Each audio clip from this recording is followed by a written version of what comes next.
Well, we're back at the museum again, as you can probably tell. And post-air show, we're going to have to get some lighting happening. And I'm going to have to reinstall my light and sound show.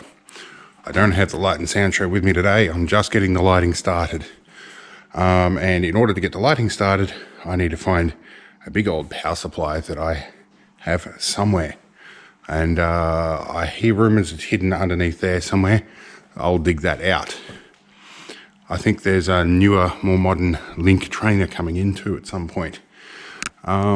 Which means we're going to have to move this guy with a pre-selected gearbox and I think a stuck brake pad. So that'll be interesting whether we have to winch that out or whether we can drive it out. We'll find out. But yeah, there's a whole bunch of stuff to be done. So let's dig out that supply and get started. Where is it? I think I see the back of it under there. Let's go drag that out and have a look. Okay, so we found it. And yes, this might look like a computer, but I'll tell you what's in here is very different. So, this is an old welder transformer that we hand rewound for 12 volts, or about 14.4 by the time the capacitor's done. And we had multiple connections. My brother used to use XLRs to power everything, so we have an output from there. Have a lighter socket on the back. We have an LM7812 regulator on the front here. Gives us 1.5 amps, or we've got the unregulated outputs on these big screw terminals. We're going to give this a clean up and an open up and inspect and see what's in here.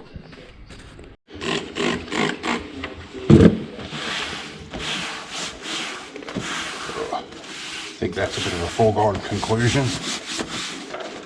Right.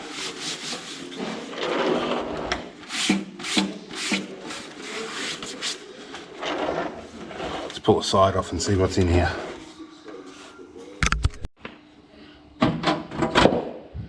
Alright, let's have a look at what we have. Okay, so we have about a 1 farad capacitor in here. This is a transformer we rewound. We used flat bar copper to do that. And this is our rectifier, which is 16 alternator diodes separated by some Bakelite on 2 heatsinks with fan cooling on it. We have a little bit of an exhaust fan up the back here too.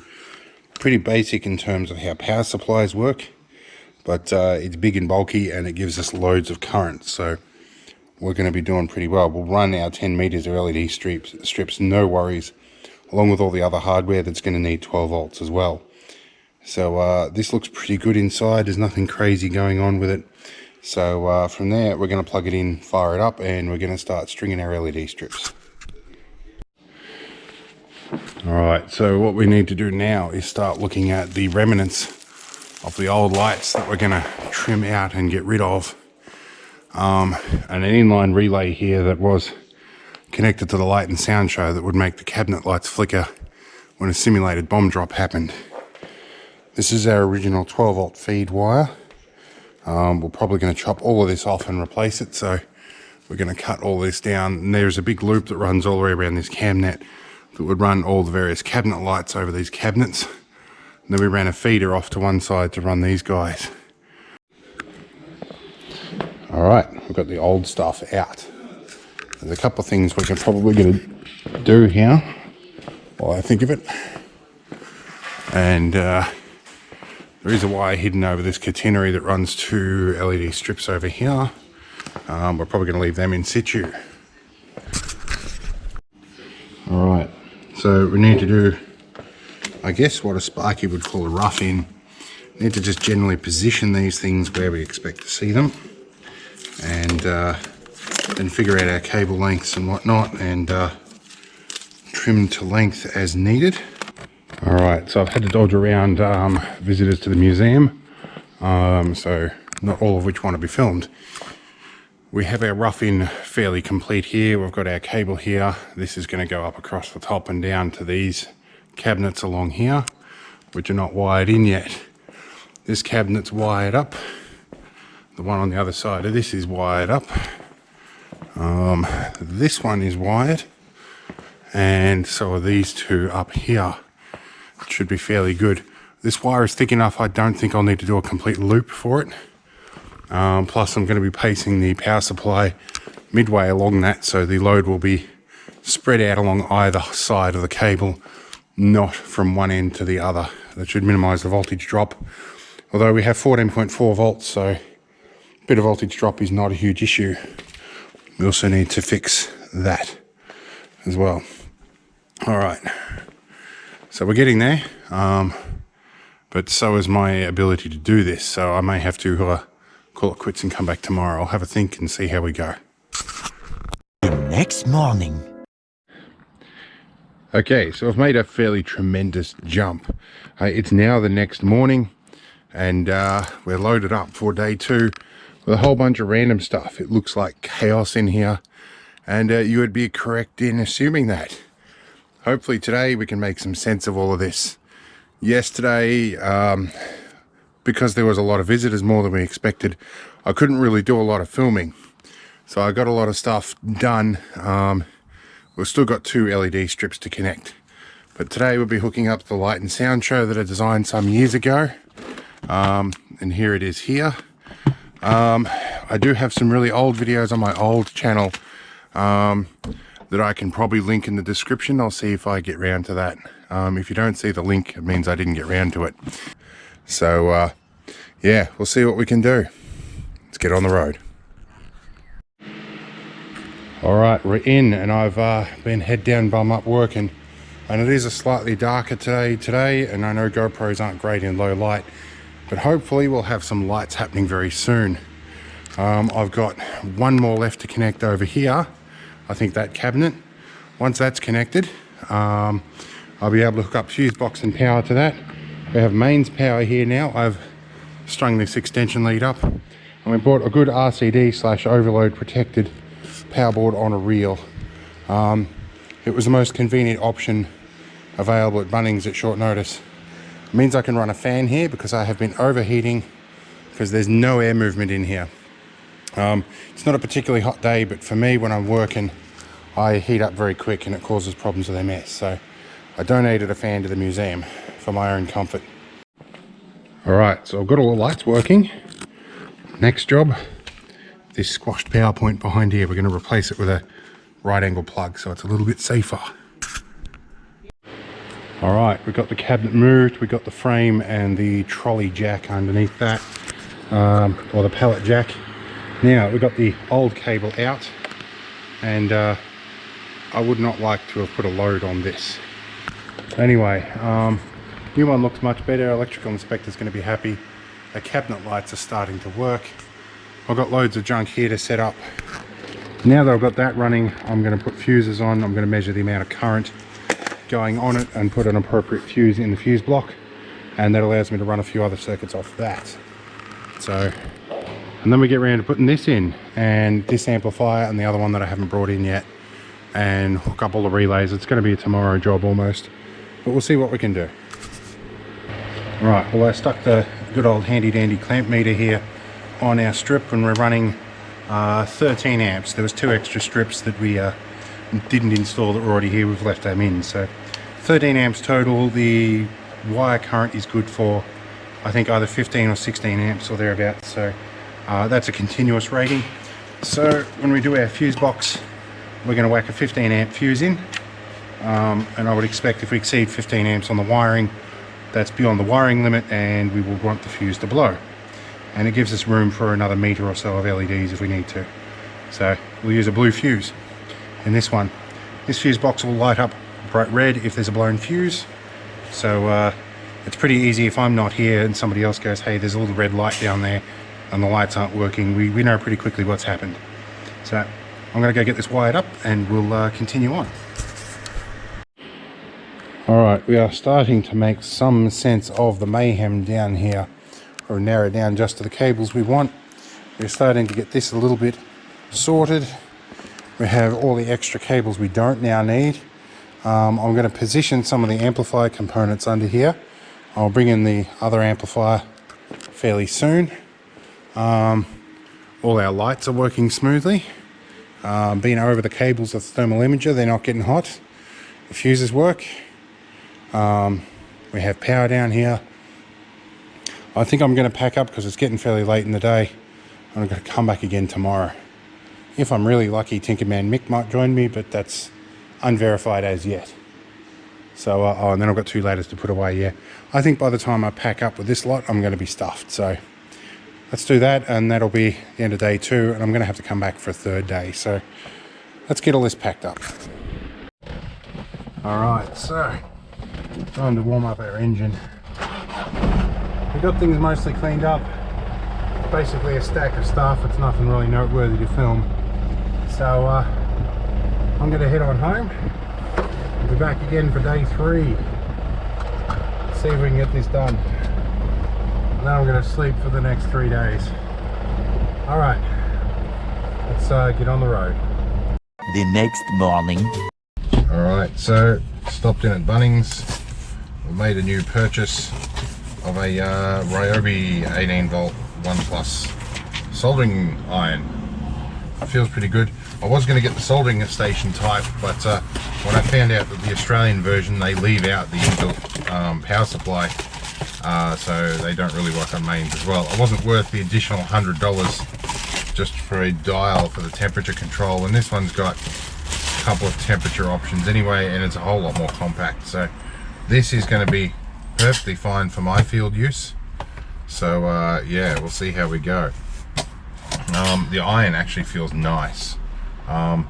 So, and good bit of metal on it. So I have seen some reviews on these, and they do say that there's a big disparity.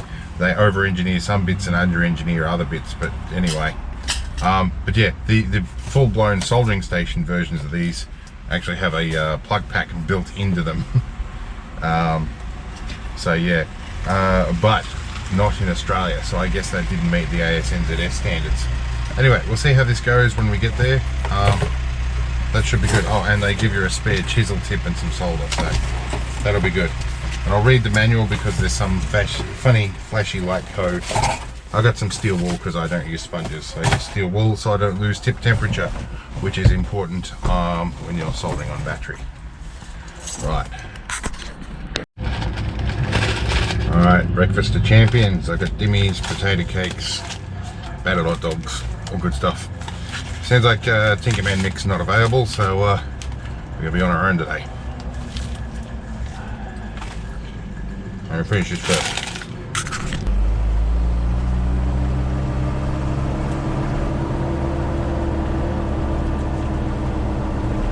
Alright, so something else I'm going to make note of.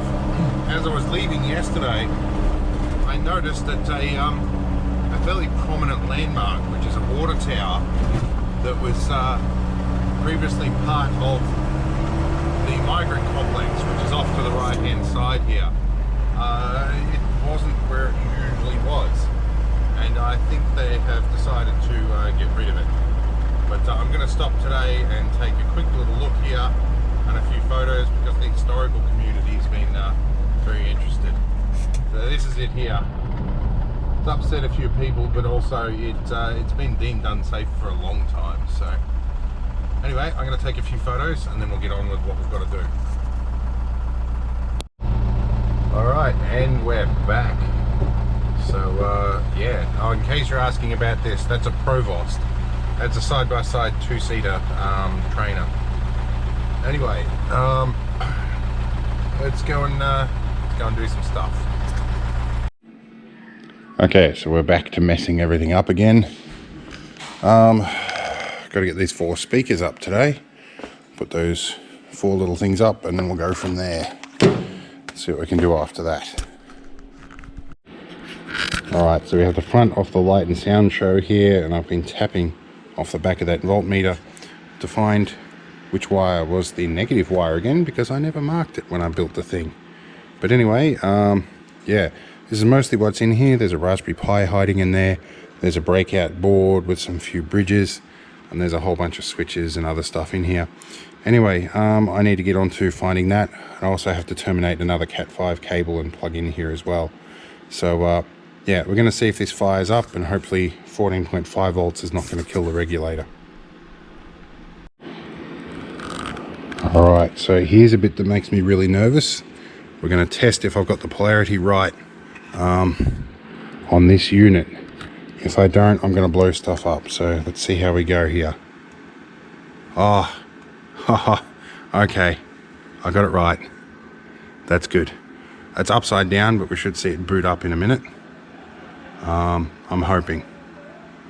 Usually got to wait till the kernels are loaded and everything like that before the screen will start functioning. But I'm hoping it's going to work. It's been sitting for a while. There we go. It's booting up. And see it all happening. Alright, that's good. We have life. I'll wait for it to fire up and then I'll shut it down properly. Alright, now that we know that the actual computer side of things works, and I've got the amplifiers mostly hooked up, except for center channel here, I have to wire that up. I need to find out if my audio switching relay is going to work and remember how I wired that, because this was about 5 years ago since I even looked in this box. So let's see what we've got here. So we have our relay. So we've got our power coming in, our flyback diode, and now we have switching between the two outputs, and this is the input. So that will be our input wire there. So long wire is our input wire. That might be handy because I have a socket that will fit that. So I'll wire a new plug on, put that back on.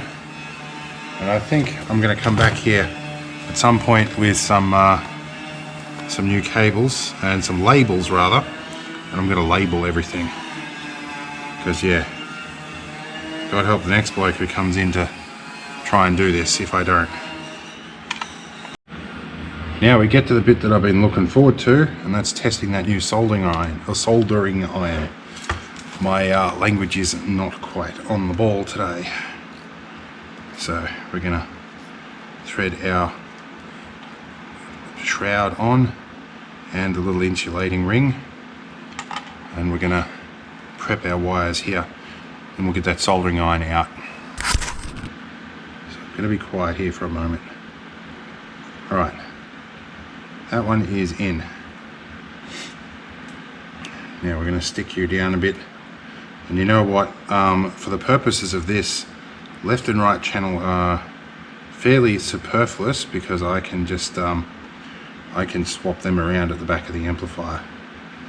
So what I'm going to do here, I grab my solder, fire up this iron, let it come up to temp, and we'll solder these straight on the back there rather than worrying about the loop that's attached. And this is actually probably fairly low grade wire. Had I built this now with a bit better budget, I probably wouldn't have chosen that wire. So we're warming up, we've got to wait for it to heat up. Alright, our iron is hot, and I will confess to having tinned this off camera. We're going to use our steel wool, but I'm going to poke it straight through the side of the box, just to clean the tip. And this is actually a decent amount of heat for what it is. So far I'm fairly impressed. Oh, it's certainly a bit better performance than the gas iron. So we want to trim a little tiny tail off that and tack onto this. Oh, that's nice. A little bit on the hot side for this, but still a totally usable iron. It's not quite the cheap junk I'd expected. See how we go. Oh, okay.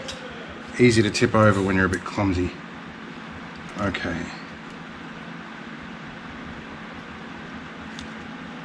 That PVC cable, really, if they wanted to charge a little bit more and they put a silicon cable on there, I would certainly pay the extra money. Because this PVC cable actually drags the whole thing over. We want to do our tail on the back. Okay, good bit of heat. we can wicket up the solder pretty well, so I'll wicket up the copper. Alright, that's good. We've got an audio plug on. Let's get the shroud on and see if we get audio out. Alrighty, so we've got things sort of test assembled. Let's turn our main power on, and we've got our master volume here that should get us somewhere about right. And I've got some switches that are twisted. We'll let that boot up. This amplifier's in. This amplifier runs the 4 speakers around. It does have a subwoofer of sorts, but I'm going to tap the center channel off that to the big subwoofer down here. This is still booting up, so that should create some stuff. This should do some chimes and a British voice. Attention, audio-visual system is now active. Okay, that's good. So it's saying it's active, there's sound going through, so I've just got to do the subwoofer link, and we're almost done. Then I've got to wire up the relay to switch the audio to the vintage radio and the power. We'll figure that out, but we're about 80% there now. Alright, so I'm going to connect the audio to that subwoofer, and I found out the only thing I've got is female RCA plugs and phone calls. Okay, so as I was saying, I've only got female RCA leads, or RCA connectors, so the need to, I do need to connect to that subwoofer with a female RCA. So I come up with a solution. Every time I start doing this, they get out the back of that angle grinder. Anyway, I've got a male RCA to B and C, a B and C female to female, or male to male, depending on, well, really how you look at that. So, and then I've got a male RCA, so that is going to go into the female until I can come down here with a proper plug. Anyway, we're going to fire this iron up again, solder another connector on. Alright, so I'm definitely not regretting the purchase of this iron. Definitely a good choice. Sorry about the angle grinder noise, but work's got to get done, so we're just going to put up with it. Where did my cutters go? Yeah, I'm going to dodge the connection up just a little bit. Ah, there's our tank driving through. I thought, I'm going, that's the sound of an M113. What the hell's that doing here? But it's actually coming through the sound system. That's good. It means it's playing its schedules. I will need to get it connected to the internet so that it becomes aware of what time of day it is, which is going to require a Cat5 connector. See how we go with that. Sounds like we've got some more visitors, which means I'll need to stop yapping for a little bit. Alright, we'll be back. Okay, so one thing I'm hearing, and you probably will if you listen quietly, hear that clicking in the background? That's the relay, so it's doing some battlefield sounds, and this relay card on the back at the lower frequencies should flicker the cabinet lights when there's a bomb going off. So that's doing its job nicely. We've got some audio here, so this is a good time to test this while it's playing that loop. Take a bit of speaker wire here. If we're relatively quick, we should be able to connect this and see how we go. Drop you in that hole. Now we can connect this over to one of the inputs. Okay, and now we need that extra fuse and see how we go here. There we go, now we've got some sub. That sounds more like it. Can we set this up and drop everything on the floor? Alright, there we go. What did I drop? That. Okay, we'll get there. Okay, so it's playing one of the radio broadcasts, and I'm using number 4 relay. Oh, I've got to balance this. So number 4 relay is what we've got. Switching that other one, we'll see how we're going. Alright, so I've got my relay wiring a little bit wrong, but we can have it switch on and off by doing this. So I think I'm switching negatives on the back here for some strange reason. So I'm gonna have to go look at that. Anyway, we'll keep trying. All right. That is, you should get inside. I think I've got some relay contacts the wrong way around. But don't take any risks. The longer you stay in your Okay. refuge, the better. This is a simulation I don't normally run. And the cabinet lights are off, even though I've got the relay in line with them. So I think I'm on the normally open contact. Now, one of the nifty things I can do with this, if I want to work on this, I can pull a fuse here and I can isolate the connection to my relays from here, and that minimizes the chance of a short circuit. Although these should all light up. I think we've got some blown light globes in there or something. Not the end of the world, they're on a separate contact. So let's get this relay figured out. Alright, so what we're going to do here, we're going to go down to our terminal. I don't know if the GoPro can see this all that well. On a tiny little screen here. Going to load up our terminal, and we're going to go over to, what was it? No, not reboot, not start, a display. Run the display we had before, and now we're going to mess with the volumes.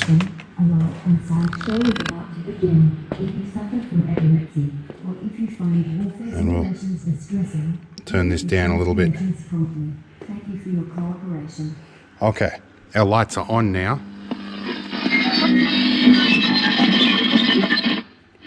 Turn you You down should a now little bit. move yourself and your family to the safest area in your fallout room. That's good. That is, you should get inside Okay, your that inner sounds about refuge right. and stay there.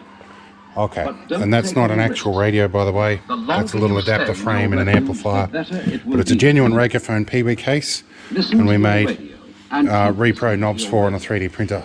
If you cannot reach home in 10 minutes, This looks messy as hell, but we're going to clean this up. cover as quickly as you And my mate Tinkerman Mick finally got back to me, so we'll find out.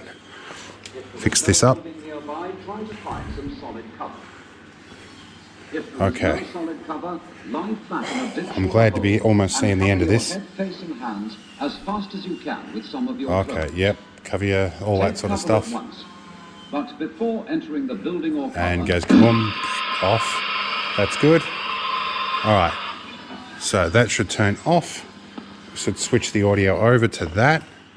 That's just happened. Okay, air raid sirens go off. I'm running this because it goes through the whole cycle of all the relays. Now, normally the light up here should flash. That's not connected for the moment. We'll do that later because I'm not fixing it today. Should have some aircraft come overhead. That should have been the Bofors gun firing. Not strictly a Bofors sound, but we'll work on that. Now we should have some battlefield noise starting. We should see cabinet lights flicker in amongst angle grinder sounds. So I should hear a boom boom.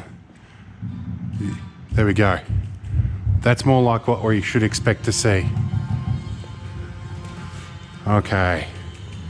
It's working. Oh my God, 3 days and it's finally working. Let's turn our soldering iron off here. Yep. There's our armoured vehicles rolling through. They're aircraft. All right. This is kind of what we would expect. Okay. Well, I'm going to try and neaten some cables up now without shorting anything out. So that will be fun. All right. All right. I might see if I've got a bit of music I can play through this. See how we go. All right, we're going to try something here.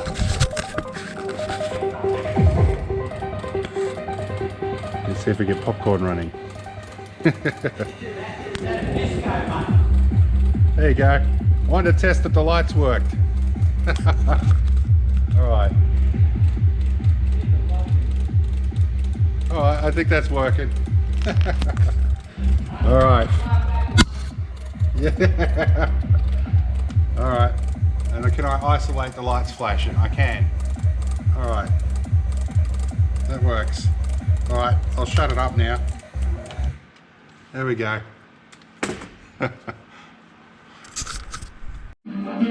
So I've just gone to pack up and it's playing some of this, which I'm going to turn down so I don't get copyright struck.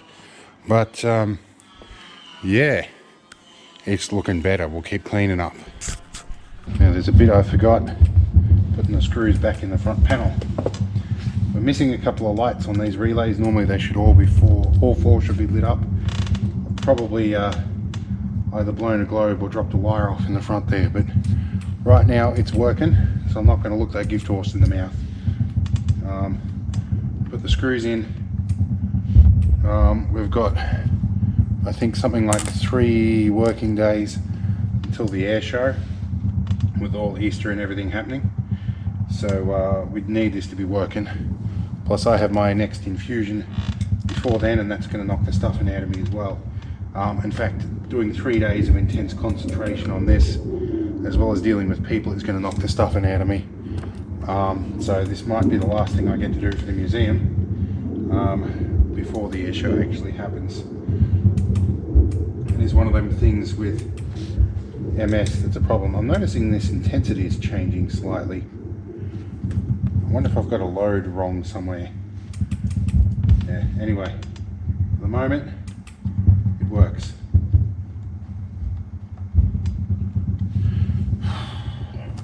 Lucky last screw.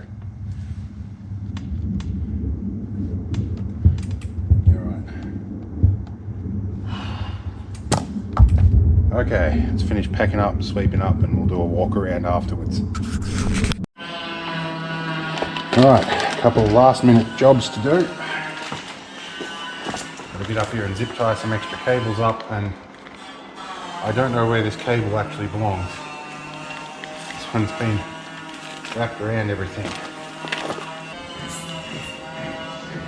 How about I leave one zip tie uncut, just to bug everybody.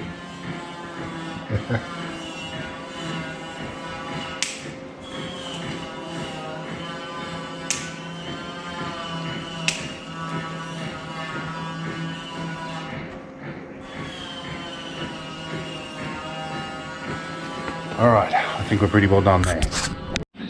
Alright, so we've got Robert Menzies on here telling us we're at war. And everything looks reasonably clean.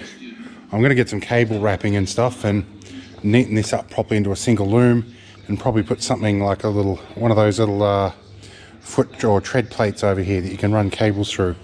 I think they're called doorway cable ducts or something. Anyway, I'm going to put something there so people don't trip over the cable.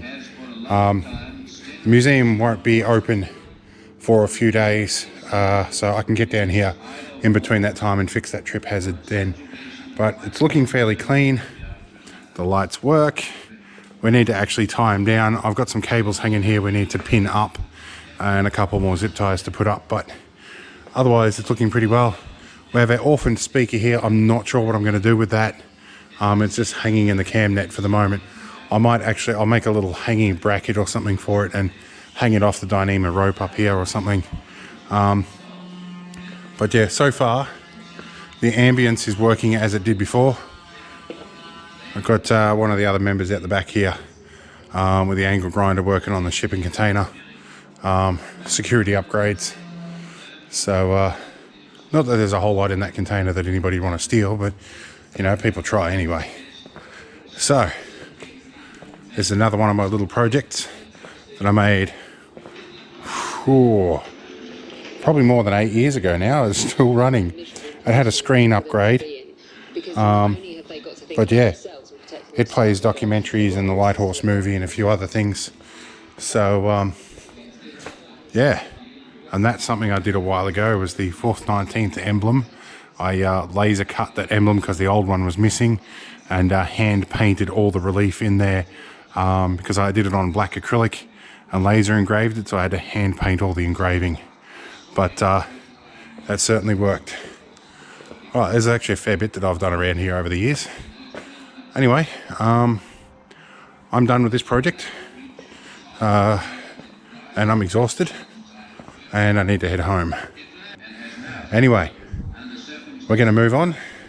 This has been an interesting one, I hope, and I hope I'll see some of you here for the air show. That's the 23rd and 24th. So See you soon.